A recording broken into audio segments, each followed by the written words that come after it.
Welcome to the first cooking of Practical and Applied Arts 9. Today we're going to be making chocolate chip cookies, or like I like to call these ones, Cowboy Cookies. They are soft with a little bit of a crunch. So first thing to get started today is to get ready to bake. So you need to look the part. First thing is pulling back the hair.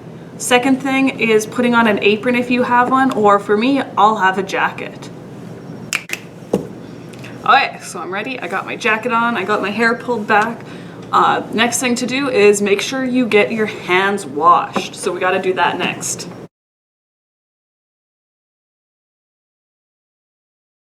We got our hands washed, and now we are ready to cook. So here in our kitchen, first thing we're gonna have to do is get our ovens preheated. For these cookies, we want to get the oven turned on to about 350 degrees. If you have a convection oven, you can bump that up to 375. So to do that, bake 350, and we are good. Press start. So as you see, I've got all my ingredients we're going to need right here. So what I like to do is when I start to bake, I like to get all my ingredients together so that I'm not running around trying to find all of them first. So I got my recipe right here, and first thing I'm gonna do is I'm gonna make sure I measure out everything properly first and get that all set up before I even start mixing anything. I wanna make sure I have all my ingredients in the proper measurements. So let's get that started. I've got half a cup of softened butter. This has been out for about a couple hours out of the fridge, so it's just nice and soft so that it'll be easier to work with. Next up, we're gonna do half a cup of packed brown sugar. So when you're measuring out your brown sugar, you wanna scoop it up, and I don't like using my hands necessarily, so I use this scoop, and I'm gonna pack it into my measuring cup. You wanna make sure it's nice and packed in there so that it's kind of like a sand castle. When I go to flip it out, it's going to keep its shape. So it kept its shape pretty much, and so I got my half a cup of packed brown sugar. Now I'm going to do half a cup of white sugar. I'm going to put in the same bowl here as the brown sugar because I know those two are going to get mixed together first thing.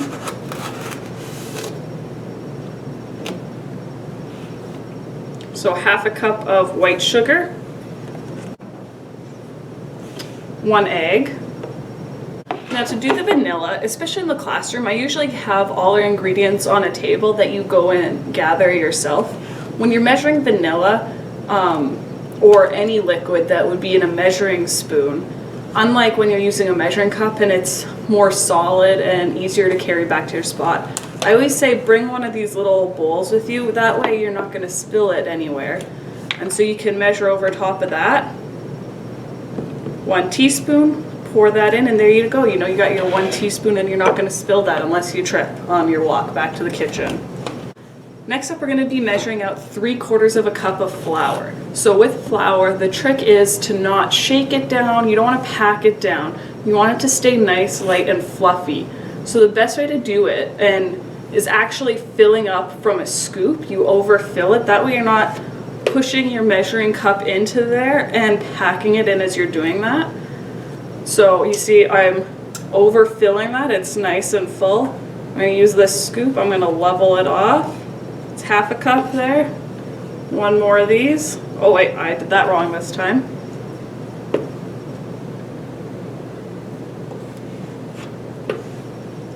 Three-quarters of a cup of flour. I'm going to keep that bowl here of flour, and I'm going to add in my baking powder and baking soda into that, but I'm going to make sure that I'm going to measure these out properly before I add those in there, because I don't want to be adding too much of this, or else it's going to give a different flavor, almost like a really salty flavor to your cookie. So you need half of a teaspoon of your baking soda and your baking powder. I'm going to use the lid of the baking powder to level off my measuring spoon. So that's half a teaspoon. Same thing, half a teaspoon of baking soda. Leveled off. Now's the fun part. These are all the additives that you get into your cookies that kind of give it that little bit of a crunch. So first up, we need 1 cup of cooking oats. So I'm not talking about those like packets of oatmeal that you get that you just rip open and add boiling water. You want actual cooking oats that you're using. It can be the instant oats, but in a pinch those other packets will do. I just prefer keeping it with your regular baking oats. So I'm going to do 1 cup of oatmeal. And the thing that gives it the crunch, Rice Krispies cereal. So easy to add, and it just gives it just this nice crunch. Now if you don't have Rice Krispies cereal at home, but you have all your other ingredients, and say you have Special K or Just Right cereal, you could substitute and add one of those. I just maybe give it a little bit of a crush just to break it up a little bit. But do you know what? It's gonna blow your mind. You're gonna think this is unbelievable. Why are you adding Rice Krispies?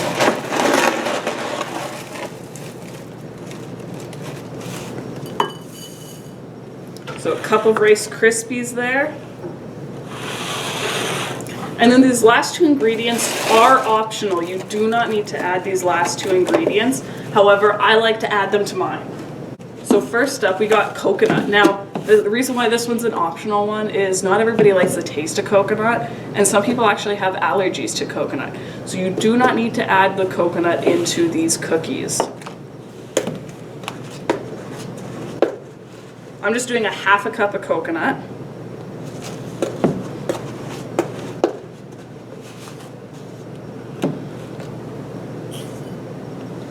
And yes, this is sweetened coconut I'm using, just to add that little bit of sweetness into the cookies.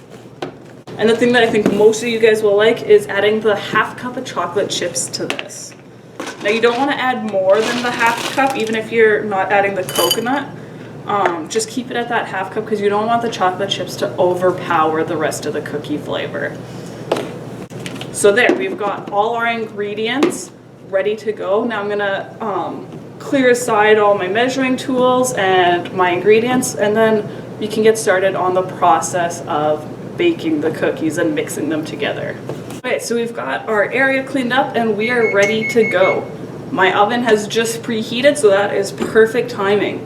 So when you're making these cookies, you can either do this all by hand, or if you have a KitchenAid mixer, you can use one of these. Now, I'm feeling lazy today, so I'm going to use my KitchenAid mixer. If you are using one of these, most KitchenAid mixers come with 3 different attachments. You've got one that looks kind of like Captain Hook's hook. It is called the hook. This one is mostly used for mixing up batters and doughs because it needs the dough as you're going. So we're not going to use that one.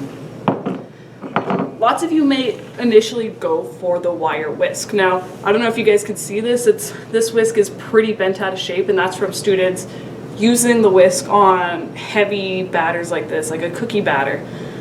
You don't want to use a whisk on something that is going to be a bit more thick. You want the whisk to be used with something that is a bit more liquidy, that can incorporate air into it. So not the option for today is that wire whisk. However, you're wanting to use your flat one. This is called the paddle. What this does is actually will break up some of your ingredients like your butter and mix it in with things. And it's more sturdy, so it's not going to bend out of shape like the whisk does. Now, if you have a KitchenAid mixer and you've never used one before, I'll go over how to use this. So there's a bowl already with your KitchenAid mixer. You want to make sure that it's locked onto the base there. So it's just matching that up, twisting it into place, and you shouldn't be able to lift it off that base without lifting your KitchenAid mixer as well. With putting this on, you want to match up that hole there. There's a little divot here. So you want to match those up, press it up, turn it, and now it's locked into place, so it's not going anywhere. Next thing up is making sure now that you have that set, that your KitchenAid mixer is plugged in. Okay, so we've got this plugged in, we've got this set up. So first step is you're going to cream your butter and sugars together. So that means you're going to take your butter.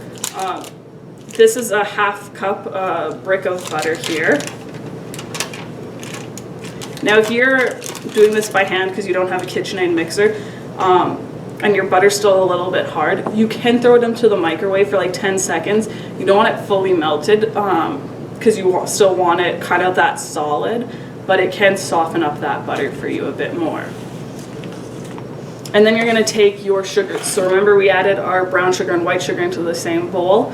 So we're going to take those 2 sugars, that brown sugar and white sugar, you're going to put that into your mix into your bowl there with your butter, and we're going to lock this down into place. So with a KitchenAid mixer, there's usually 2 levers. The one on the one side will actually lock it into place. So when I flip that forward, that gets locked into place. That's not lifting up there. That way, if it's unlocked and it's going to start going like this, and you know that that's not locked in. So get that locked into place. And I'm just going to turn this on to a low speed and get this mixing up, and then I'll show you what you're wanting your creamed butter to look like. As a tip, if you turn on your KitchenAid mixer and sugar or flour starts flying out, here's a little tip of what you can do. You just take a cloth, wrap that around, turn it on, and that way all that's not going to be flying out at you. It's just going to stay in that bowl until it gets going. And then you can take that off and you're good to go. Okay, so you can see that your butter and sugar has come into one consistency. It's nice and, well, creamed together. So it's not liquidy, it's a solid state, but it's just nicely mixed together. So that's what you're looking for. Okay, so you've got your butter and sugar creamed together. I just showed you that. Next thing you're going to do is you're going to add your egg into there. So what I like to suggest to do is crack your egg into a different bowl. That way, in case some shells break apart, it's easy to scoop it out rather than right into your mixture, and then you have to try and find that shell, or you miss it and somebody gets an eggshell in their cookie, which isn't so great.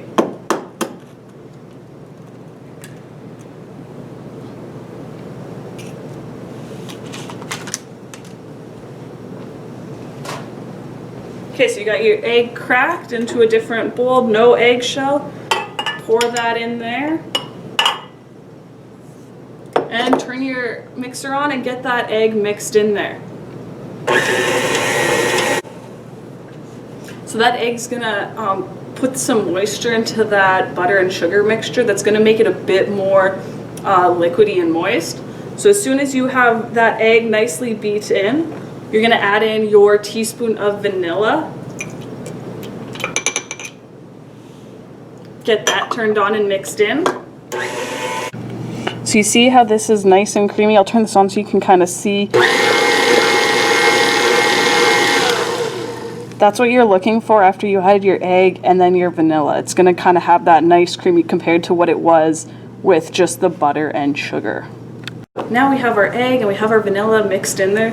So what we're gonna do now is we're going to take your flour, baking soda, and baking powder. Remember, we put that into one bowl here, and we're gonna dump that into our mixture. In the recipe I gave you, it says do it in 2 different parts. I just do that so that all the flour doesn't come flying out at you at once. So we're gonna do that here. We're gonna dump this in about half of it. That's about half of it. I'm going to put that towel around because I don't want to be covered in flour right now. It's pretty much mixed in. I'm going to add in that last bit here.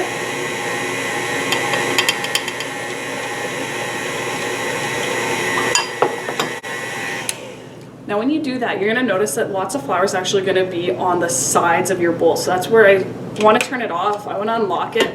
Lift this up, and I'm going to push lots of that down into the batter and kind of bring that batter into the center of the bowl to get that mixed in nicely, because I don't want a clump of flour caught anywhere in a random cookie.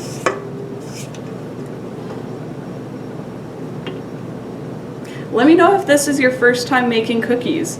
Maybe you've never made cookies before. Maybe you make cookies all the time. I kind of want to know how you did this, and did you do these by yourself? Did you have some help with it? Keep in mind, this is your first time cooking these by yourself at home. And if you needed that extra help, maybe an older sibling or a parent or guardian, that is completely fine. We all started somewhere. I started at home with my mom, being the one just bringing her all the ingredients and then getting to lick the dough off, or the batter off the spoons as she was done. Okay, so I got that pushed down. Now I'm going to turn this back on and get it mixed in. Don't forget to lock it. Okay, that is like the perfect consistency here.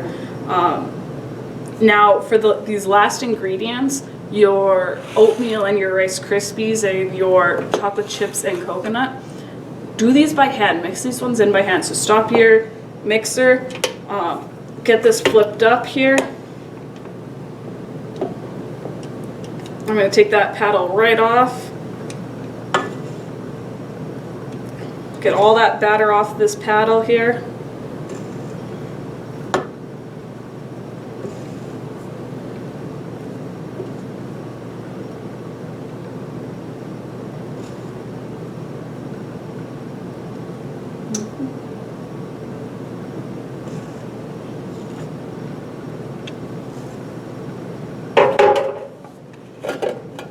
Okay, we're done with that for now. We'll clean that up later though. So I'm going to add in my Rice Krispies and my coconut, or my oatmeal first. And the reason why you don't want to use your KitchenAid mixer if you're doing this with a mixer is because you know how fragile Rice Krispies are. So that's where you just kind of want to fold that in and mix that in by hand. Now I'm using a rubber spatula to do this. You can easily use a wooden spoon as an alternative. Do not use a whisk. If you're using a whisk, all this is just going to get mixed inside that, and you're going to have one hell of a time getting that cleaned up. Okay, now I'm going to add in my coconut and chocolate chips just for that extra sweetness.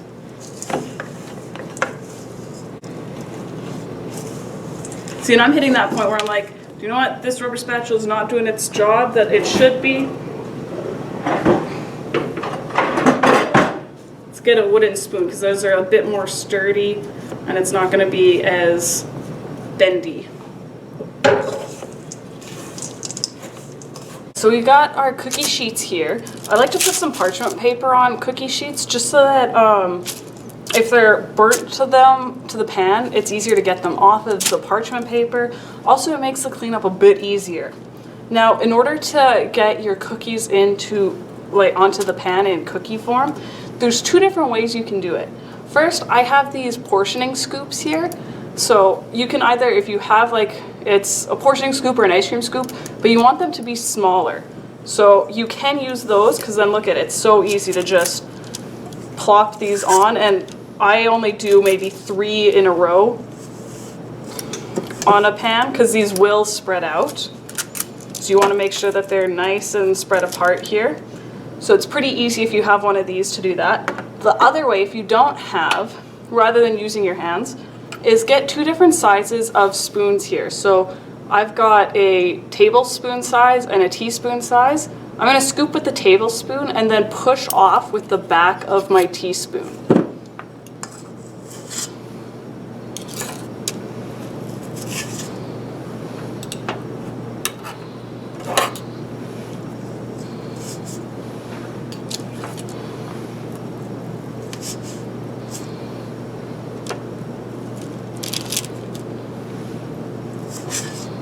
So you can see that when you're using the spoons, it's easier to have different sizes, whereas if you're using the portioning scoop, they're all going to be the same size.